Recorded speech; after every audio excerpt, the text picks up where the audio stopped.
So we still have Faye, clearly. She's not gone yet. We've done all the prep. You'll see that in a previous video. If you want to see our brand new tools, check out that video. But yes, in this video, I'm going to show you how to create and sculpt an acrylic almond nail. Yes, almond, not... What do you say? Almond. Almond. Almond. Almond. Or almond. I say almond. What do you say? Almond. Do the pronunciation in the description box. In the description box? In the comment box. Oh my god, it's been a long day. Let's get cracking.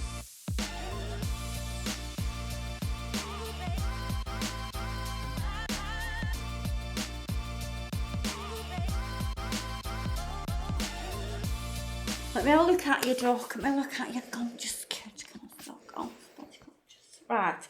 So we're going to sculpt today, which I'm really excited about. It's a little bit chilly in here. Faye actually has a electric blanket wrapped around her.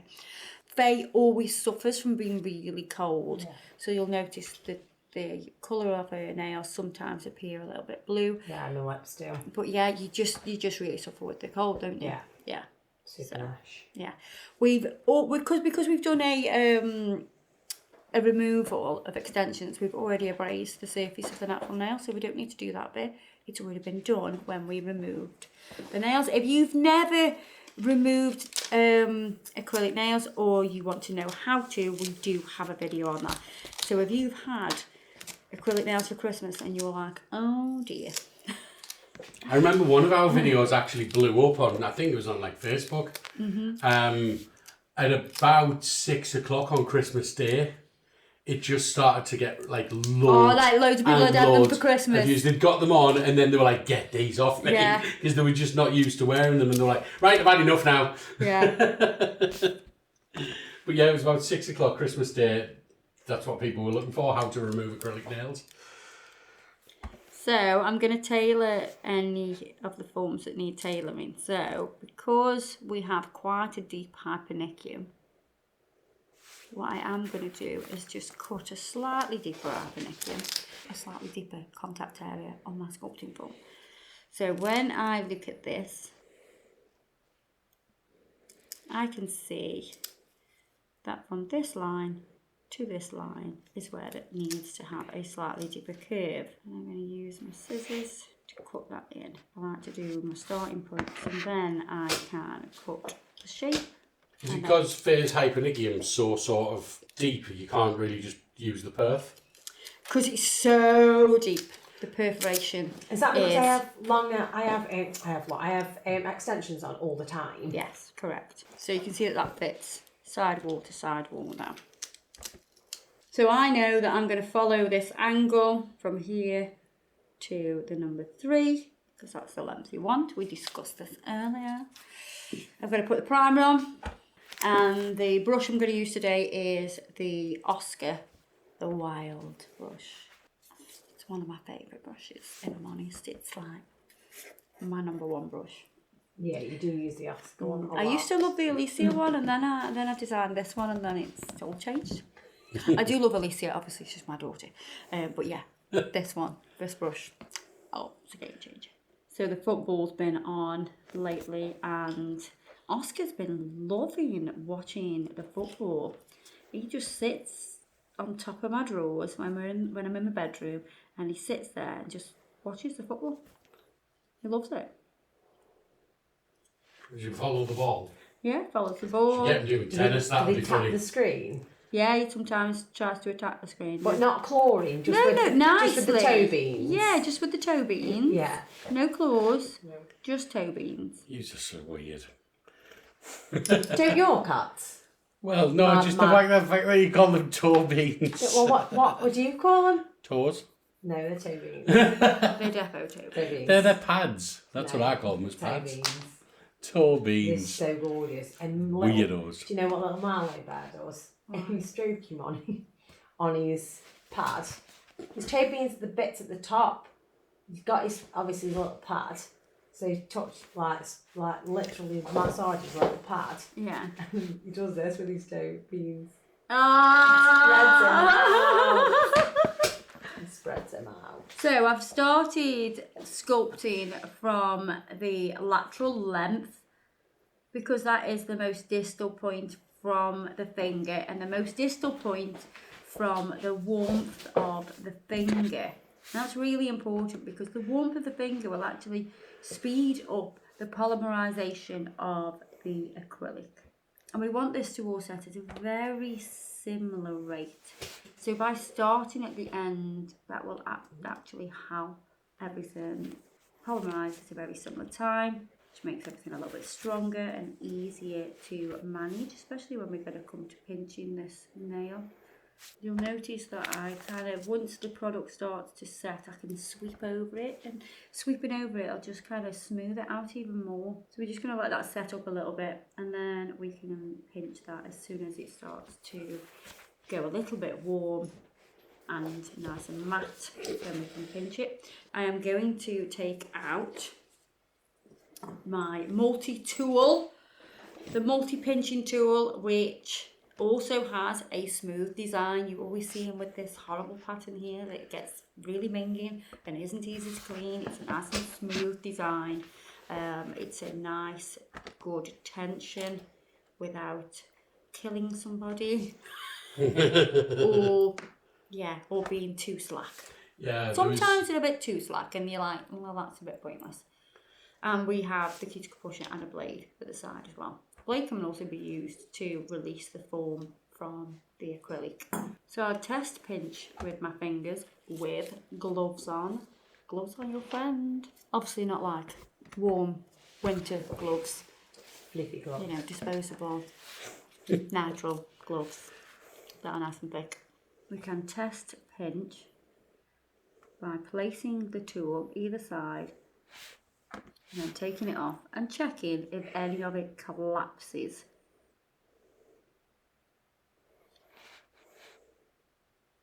Then we know. It's got a good pinch. How's it feel? Good, fine. Because the problem you've got is if there isn't enough tension, you'd end up squeezing them. Yeah, if there isn't, You know, like at the top, you'd be inclined to be like squeezing it. And I have done that in the past with tools, you know. Yeah. With previous tools that I've used before, they haven't been had enough tension.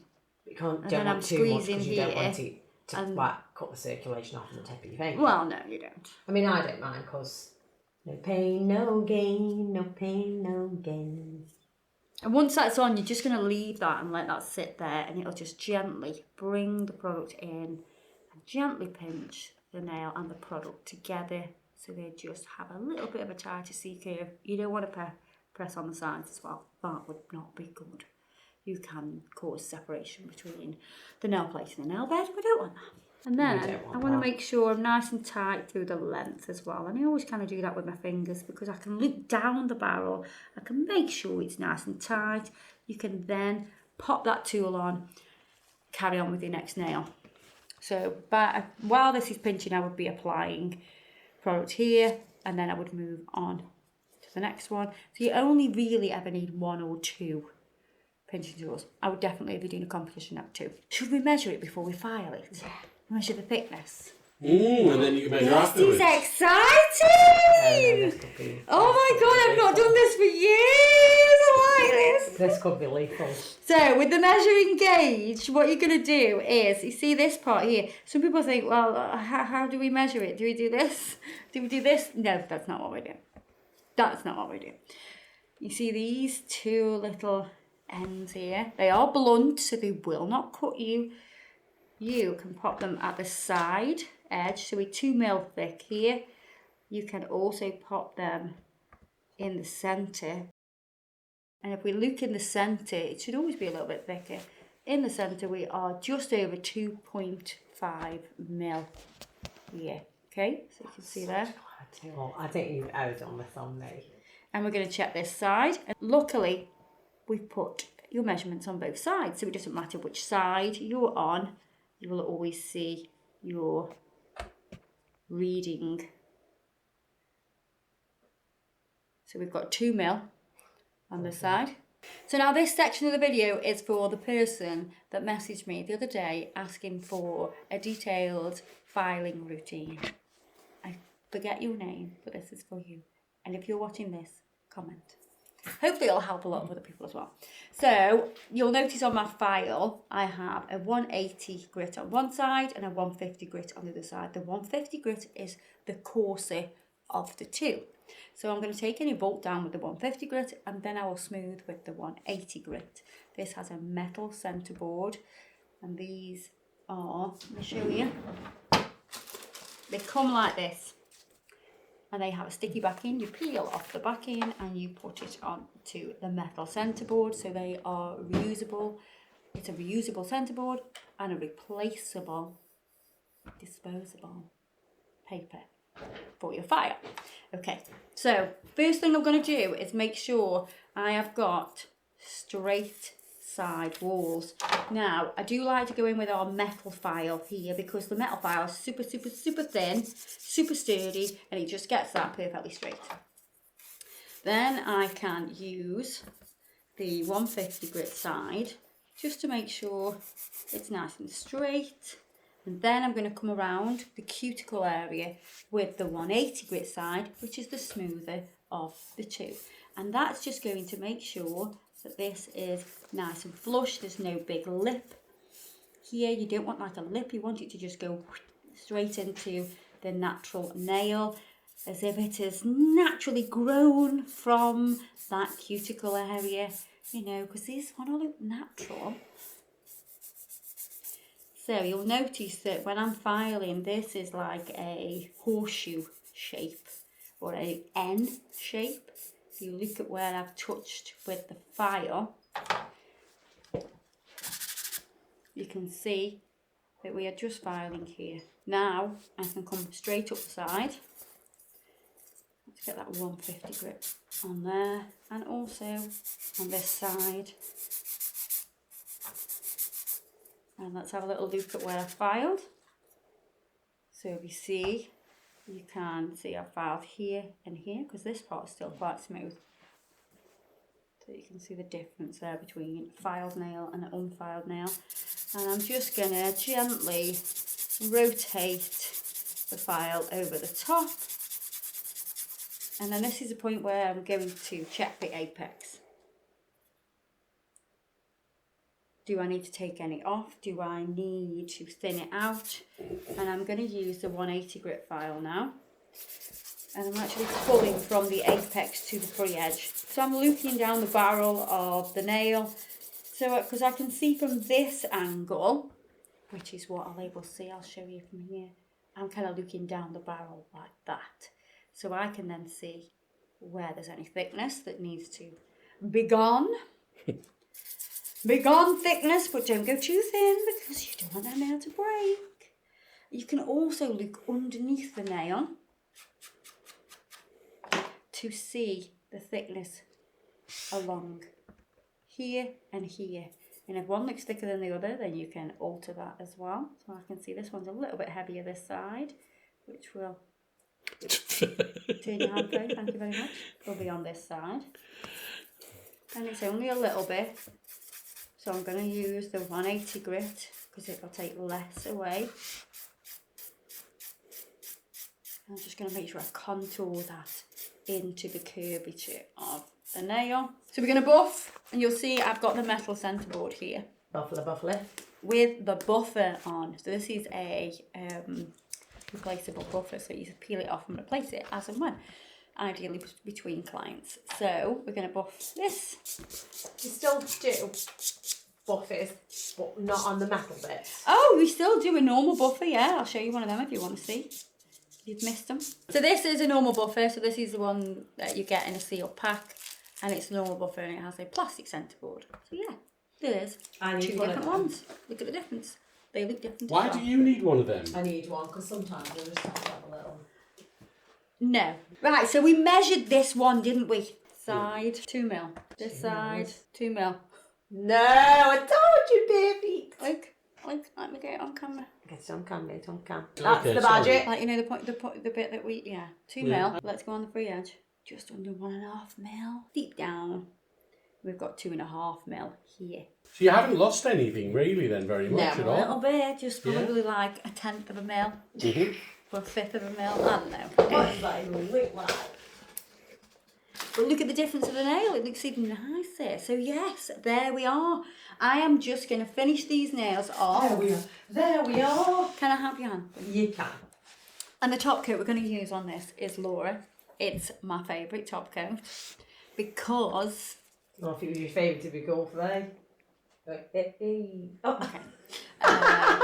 So we're You know how going I to feel use about that. Laura, and Laura is a top coat, but look at the colour of Oh, Laura. look at Laura. She is a beautiful colour, She's gorgeous.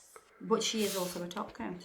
So she adds a nude, like a pinky nude colour, semi-transparent, but she is also a top coat.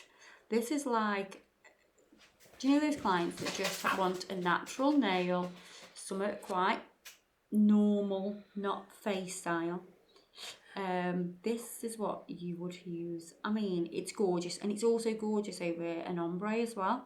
So like a French ombre, oh, it's so nice. But if somebody just wants something nude and natural, look at the colour. Oh, it's beautiful. That It is so nice. I do have it on my nails. I wear it a lot because I don't have time to do my nails a lot. So if you're a busy nail tech and you want your nails looking banging and you don't have time to do a coloured nude gel polish, then use Laura because it is a top coat and a colour all in one. Oh, so you've got to put no gloss on? Pop it in the lamp. No way. Bish, bash, Bosh. Next client, please. Bit of cuticle oil. And there you are. Look at that. Look at the difference it makes. So it's gorgeous colour, isn't it? I my cannot believe. It's my fave. I wear it all the time. Just saying. Leave them like that, girl. They look nice, They're don't they? gorge. They do look really nice. So there you are, guys. Hope you've enjoyed this video, and I hope you've enjoyed Faye being here. I have. I absolutely love her. She's amazing. And I know there's a lot of you that love her. Maybe 95% of you, but the other 5%. Not so much. Not so much. But Bye, yeah. Everything I've used today will be listed below. As always, don't forget to check us out on Facebook and Instagram and all our other social media platforms. Please subscribe if you haven't already. I mean, it's free. Why have you not subscribed? Why have you not subscribed? You see, you're asking yourself, actually, why have I not subscribed? You need to do it right now. Hit the notification bell, and I'll see you in the next one.